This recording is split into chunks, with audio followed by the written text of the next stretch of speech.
Vergeet vir 'n oomblik van stede en boeke. Dink duisende jare terug, na die heel eerste mense van Suider-Afrika. Ons praat van die San.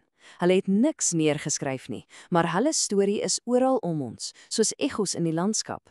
Die vraag is, hoe luister ons? Hoe vertel ons 'n storie wat geen woorde het nie? En dis die groot vraag vir vandag, né? As 'n hele volk nie hulle stories opgeteken het nie, hoe op aarde weet ons enigiets van hulle? Hoe het hulle gelewe? Wat het hulle gedink? En hoe het hulle oorleef in 'n wêreld wat ons skaars kan indink? Wel, dis presies waar ons speurwerk vandag begin. Goed, hier's ons padkaart om hierdie storie te ontrafel. Eers, wie was die San? Dan, hoe weet ons van hulle? Hoe het hulle geleef? Hoe slim was hulle regtig? En laastens, daai ongelooflike kennis wat hulle van die natuur gehad het. Goed, kom ons begin by die begin. Wie was die eerste mense hier? Dit was die San. Hulle was die oorspronklike jagter-versamelaars en hulle was hier vir duisende jare. 'n Rukkie later het die gooi ook hier aangekom, hulle was veewagters. Maar vir vandag fokus ons op die San, die ware meesters van die steentydperk. Maar wat beteken daai term jagter-versamelaar nou eintlik? Dis nogals eenvoudig, maar ook so diep. Dit beteken jou hele lewe draai om die natuur. Jy plant nie oeste nie. Nee, jy jag die diere wat verbykom en jy versamel die plante wat wild groei. Dink daaraan, jou enigste supermark is die veld. En jou oorlewing, dit hang heeltemal af van hoe goed jy daai supermark ken. Okay, so, terug by ons groot vraag. As daar geen boeke is nie, wat dan? Wel, dan word ons speurders. Ons moet fyn kyk en luister vir die kleinste leidrade, die fluisteringe wat die verlede agtergelaat het. En stukkie vir stukkie bou ons dan 'n prentjie van hoe die San se lewe gelyk het. En gelukkig vir ons is daar 3 hoofsoorte leidrade wat ons help om hulle storie te vertel. Nommer 1, die stories, die wat van ouma na kleinkind oorvertel is. Nommer 2, die goed wat hulle agtergelos het, die fisiese voorwerpe.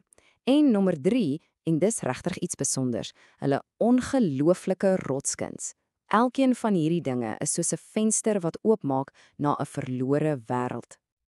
En as ons praat van stories, dan moet ons praat oor hierdie 2 mense, William Blake en Lucy Lloyd. Hulle is regtig die helde van hierdie verhaal.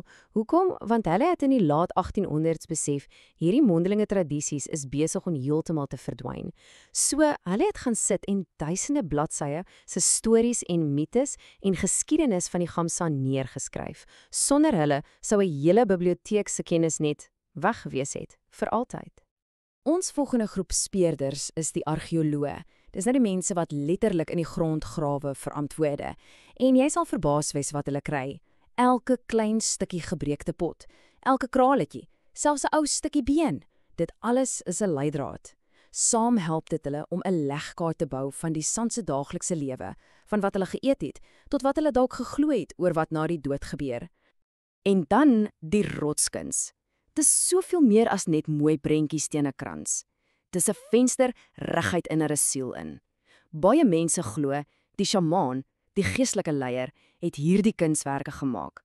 Jy sien jagtonele, ja, maar ook diere en simboliek wat wys op diep geestelike reise. Dis regtig die naaste ding wat ons ooit aan 'n handboek van die San sal kom. Goed, so ons het al hierdie leidrade, die stories, die voorwerpe, die kuns.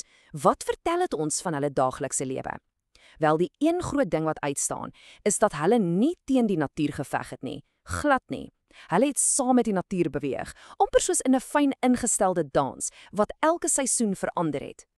In hulle gemeenskappe was daar baie duidelike rolle, maar almal het saamgewerk.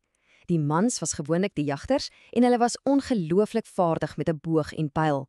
Die vroue aan die ander kant was die versamelaars en hulle kennis was soos 'n ensiklopedie van die veld. Hulle het presies geweet watter bassie jou sal voed en watter een jou sal doodmaak, watter wortels om uit te grawe en waar die soetste heuning is.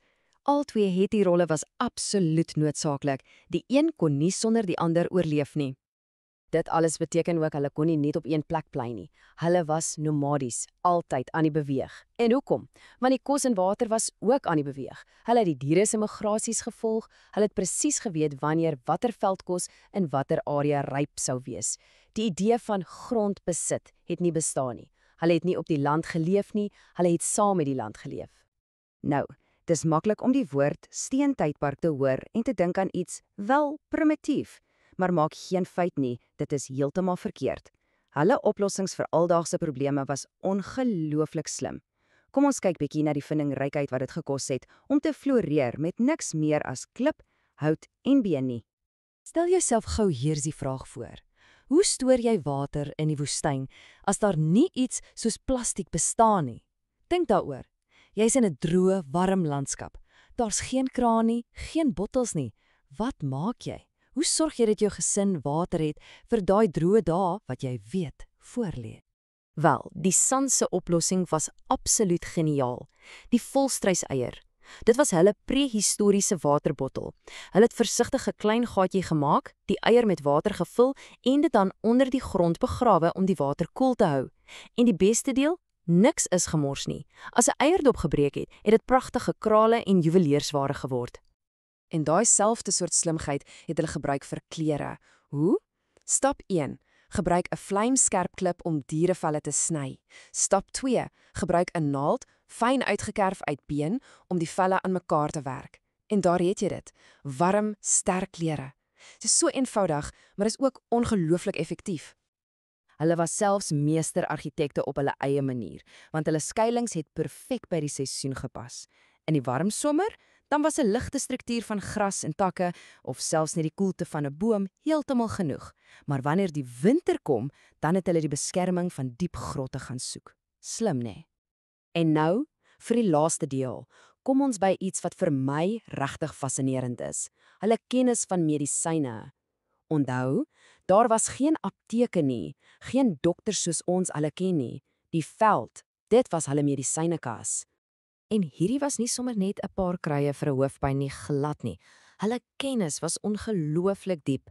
Hulle het presies geweet watter plante om te gebruik vir ernstige goed soos wonde, slangbyte, verkoues en selfs malaria.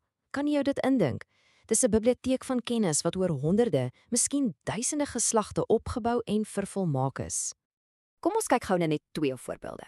Eerstens, boegu. Miskien het jy al daarvan gehoor, jy kan dit vandag nog in gesondheidswinkels koop. Wel, die San het dit eeue gelede al gebruik om inflammasie en infeksies te beveg. Nog een? Goedia. Dit was 'n jagter se geheime wapen. Hulle het dit gekou op lang jagtogte om honger en dors weg te hou.